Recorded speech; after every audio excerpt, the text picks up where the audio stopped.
আসসালামু আলাইকুম সবাইকে। সবাই কেমন আছেন? আমার আজকের থাম্বনেইলটা দেখে কি আপনারা কিছু বুঝতে পারলেন? এটা হচ্ছে সিভিটি অ্যান্ড এর একটি টপিক, ডাইমেনশন অফ কম্পিটেন্সি।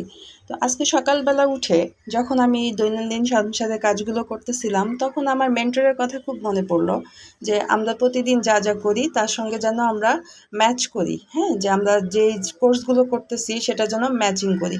তো ম্যাচিং করতে যেয়ে দেখলাম যে আসলেই তো আমরা তো এই কাজগুলো সারাদিন করি। তো আজকে আমার সকালকার যে নাস্তা বানানোর কিছু ভিডিওস আমি ধারণ করছি, সেগুলো আমি এই টপিকগুলোর সঙ্গে তুলনা করব। আই হোপ আমার তো খুব ভালো লাগছে, এবং যারা যারা এই ভিডিওটা দেখবেন আমি আশা করি তাদেরও ভালো লাগবে, কারণ আমি ভালো লাগার মতো করেই বলার চেষ্টা করব। আর যদি কোনো কারণে ভালো না লাগে তাহলে তো আমার কিছু করার নাই, ক্ষমা সুন্দর দৃষ্টিতে দেখবেন। ভোরবেলা উঠে সকালে যখন একটু একটু করে আলো ফুটতেছিল, তখন আমার ছাদটুকু তো দেখা যায়, কিন্তু দুঃখের বিষয় আমার ছাদের চাবিটা কেয়ারটেকার আমাকে দেয় না, কাউকেই দেয় না। তো দেখতেছিলাম দূরে একটা এক শালিক দেখা যাচ্ছে। আপনাদের কি মনে আছে ছোটবেলায় আমরা কি বলতাম যে এক শালিক দেখলে আমরা ভাগ্য খারাপ, দুই শালিক দেখলে ভাগ্য ভালো। কি করতাম, আরও কিছু করতাম, কিন্তু হাতের তালুতে চুমু খেতাম। তো যাই হোক, খুঁজেও আরেকটা শালিক পাওয়া গেল না। অবশেষে দুই শালিক আর খুঁজেই পেলাম না, এক শালিক দেখেই তৃপ্ত হইলাম। দেন নাস্তা বানাইতে আসলাম। তো রাতের ভাত ছিল, প্রথমে ভেবেছিলাম ভাতটাকে ভুনা করব। তো আমি আমার ছেলেকে জিজ্ঞেস করলাম যে তুমি কি খেতে চাও সকালে নাস্তায়, ভাত করব নাকি রুটি করব? তো আমাকে বলল যে তোমার ইচ্ছা। Now come to the point. আমরা ডাইমেনশন অফ কম্পিটেন্সির মধ্যে 4টা ভাগ করেছি। সেটা হচ্ছে skills, task skills, task management skills, contingency management skills and job role environment skills. Job role environment skills, আমার প্রথম যে কথাটা আমি বললাম সেটা হচ্ছে আমার জব রোলের মাঝে পড়ে। যেমন যে কোনো পরিস্থিতিতে জব পারফর্ম করতে হবে। আমি যখন আমার ছেলেকে জিজ্ঞেস করলাম যে তুমি কী খেতে চাও, সে কিন্তু ক্লিয়ার কোনো অপিনিয়ন আমাকে দেয় নাই। সে আমাকে বলেছে যে তোমার যেটা ইচ্ছা।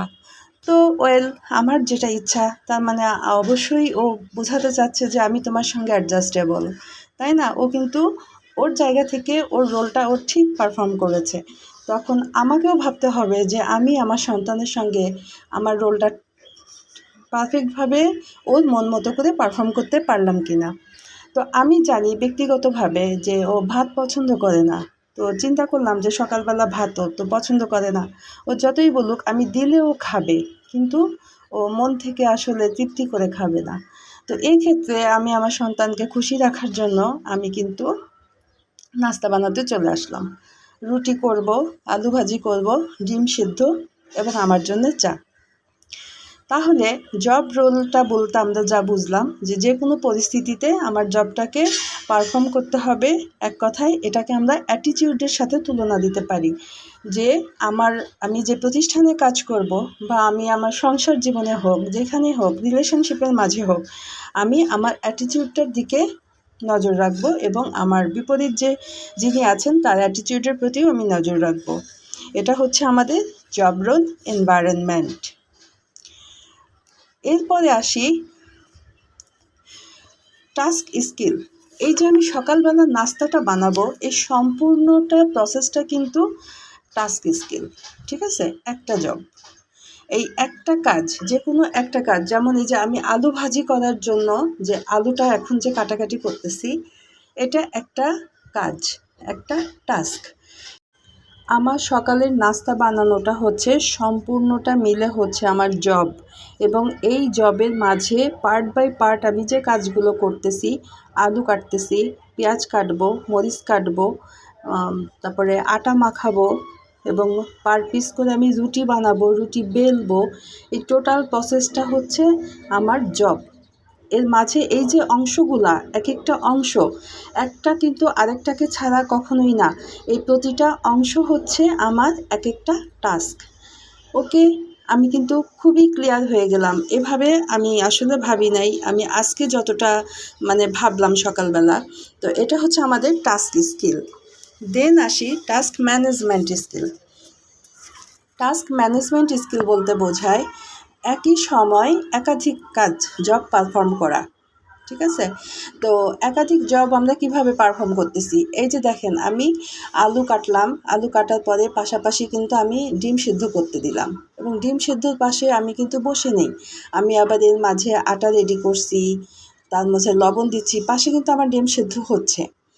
এবং এই একই সাথে মানে আমি আবার এই আটাটা মেখে নিব। তো প্রথমে যেহেতু ডিম সিদ্ধ করতেই দিব, আমি একই সঙ্গে পানিটা গরম করতে দিছি, যে আমি বারে বারে তো পানি গরম করব না, তাতে আমার ইলেকট্রিসিটি অপচয় হবে। তো কী করছি, আমি প্রথমে দেখেন পানিটা বেশি করে গরম করছি, এবং সেটার থেকে আমি কিছুটা পানি দিয়ে আমার আটার কাইটা করে দিচ্ছি। করে নেওয়ার পরে বাদবাকি যে আমার পানিটা রইল তার ভিতরে আমি মানে ডিম দিয়ে দিব, এবং আরেকটু পানি দিয়ে আমি ডিম সিদ্ধ করতে দিয়ে দেবো। তাহলে এই যে একই সঙ্গে একই মোমেন্টে আমি কতগুলো কাজ করে ফেললাম, তাই না? এই যদি আমি একটা একটা করে কাজ করতাম, যে ঠিক আছে আমি প্রথমে আটা মেখে নিচ্ছি, তারপরে আমি আবার দীর্ঘ সময় নিয়ে আবার আমি ডিমটাকে আলাদা সেদ্ধ করে নিব, দেন আমি আলু ভাজি করব, পাশাপাশি আর অন্য কিচ্ছু করব না, তাহলে দেখেন অনেক সময় লেগে যেত আমার। কিন্তু আমার তো একটা নির্দিষ্ট টাইম আছে, আমার হয়তো বা ধরেন আমি 6:30টার সময় রান্নাঘরে আসছি, আমার একটা টার্গেট আছে যে আমি 7:30-এর মাঝে আমি রান্নাঘর থেকে বের হতে হবে। যেহেতু আমার আবার একটা স্টাডি টাইম আছে, আমার একটা রুটিন ফলো করতে হবে, সুতরাং আমি একই সঙ্গে সবগুলো কাজ কিন্তু পার্ট বাই পার্ট করে ফেলতেছি, এবং সেটা ধারাবাহিকভাবেই করতেছি। কিন্তু এখানে কিন্তু কাজ আমার অনেকগুলো। তাহলে টপিকটা হচ্ছে এটাই, একই সঙ্গে আমরা যখন একাধিক জব পারফর্ম করি, সেটাই হচ্ছে আমাদের টাস্ক ম্যানেজমেন্ট স্কিল। আমি টাইম ম্যানেজ করে যে কাজগুলো করতেছি, মাল্টিপল টাস্ক করতেছি অ্যাট দ্য সেম টাইমে, সেটাই আমাদের টাস্ক ম্যানেজমেন্ট স্কিল। ওদিকে কিন্তু আমি আটা মেখে রাখতেছি, এবং এই পাশে দেখেন আবার আলু ভাজিও হয়ে গেছে। তাহলে কি আমরা বুঝতে পারলাম task skill and task management skills? Okay, এরপরে আসবে contingency management skill. Contingency emergency situations বলতে যা বোঝায়, যেমন আমার কাছে এই রুটির তাওয়াটা আছে, এই রুটি তাওয়াটা যদি আমার কাছে না থাকতো, আমার কাছে তো মাল্টিপ্যান আছে, যেটা ইন্ডাকশানে ব্যবহারের জন্য যেটা তলাটা থাকবে সমান, এরকম কিন্তু আমার কাছে আরও 2টো মাল্টি কুকার আছে। তো আমার কাছে যদি তাওয়াটা না থাকতো, শুধু যে তাওয়াতেই আমাকে রুটি ভাজতে হবে এমন তো কথা না, আমি ওই মাল্টিপ্যানেও কিন্তু রুটি ভাজতে পারি।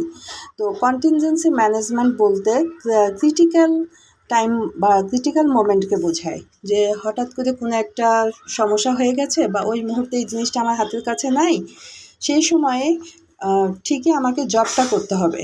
তখন আমরা কি করব, আমরা আমরা বিকল্প কোনো উপায় খুঁজব, যে ঠিক আছে এটা আপাতত নাই তো কী হয়েছে, আমি বিকল্পভাবে সেই কাজটা করতে চাই। ব্যাস, এটাই হচ্ছে কন্টিনজেন্সি, মানে উপস্থিত বুদ্ধি কাজে লাগানো। এক কথায় আমরা যদি সহজে মনে রাখতে চাই, সেটা হচ্ছে উপস্থিত বুদ্ধিমত্তাকে কাজে লাগানো। এই তো, কত ক্লিয়ার কনসেপ্ট, তাই না? Dimensions of competency. কিন্তু দেখেন আমরা যখন বইয়ের ভাষায় পড়তে যাচ্ছি, তখন কিন্তু মনেই থাকে না, মনে হয় যেন কোথায় যেন ভুল হয়ে গেল, কোনটা যেন বাদ পড়ে গেল। পড়াশোনাটা সত্যিই মজার বিষয়, যদি সেই মজাটাকে অনুভব করা যায়। তো যাই হোক, অনেকক্ষণ বকবক করলাম, যারা বুঝতে পারলেন না, যারা এই সেক্টরটার ভেতরে নাই, হয়তো বা বুঝবেন না। তো পড়াশোনাটা সত্যিই মজার বিষয়, যেটা আমি 42-তে এসে বুঝতে পেরেছি, এবং আমি এখন বোঝার পরে কিন্তু আমি সময় নষ্ট করি নাই, এবং আমার সাথে যাদের সঙ্গে আমার এখন একটা এনভায়রনমেন্ট তৈরি হয়েছে, যাদের সঙ্গে আমার একটা সার্কেল তৈরি হয়েছে, আমি প্রত্যেককেই বলি যে আপনাদের তো মাত্র শুরু, আমি যদি এখন এসে আবার ঘুরে দাঁড়ানোর চেষ্টা করতে পারি, আপনারা কেন পারবেন না? এনকারেজ করা, আমরা কখনোই কাউকে ছোট করব না। এটাও কিন্তু আমাদের সিবিটিতে কি আছে, ইনক্লুসিভিটি। হ্যাঁ, ইনক্লুসিভিটি প্র্যাকটিস নামে আমাদের যে আরেকটা মডিউল আছে, সেটা নিয়ে আরেকবার কথা বলবো। একসঙ্গে এতগুলো কথা সত্যি মেমোরিতে থাকবে না। তবে আমি কিন্তু কন্টেন্টের জন্য খুব সুন্দর টপিকস পেয়েছি, যে আমি এই এক একটা মডিউলের উপরে যদি আমি আমার ভিডিওসগুলোর উপরে কিছু কথা বলি, আমার কাজের সঙ্গে রিলেটেড করে কথা বলি, তখন এটা কিন্তু আমার জন্য প্র্যাকটিস হয়ে যাচ্ছে। এবং আমি সো প্লিজড, আমি যে আসলে কথাগুলো বুঝতে পারতেছি।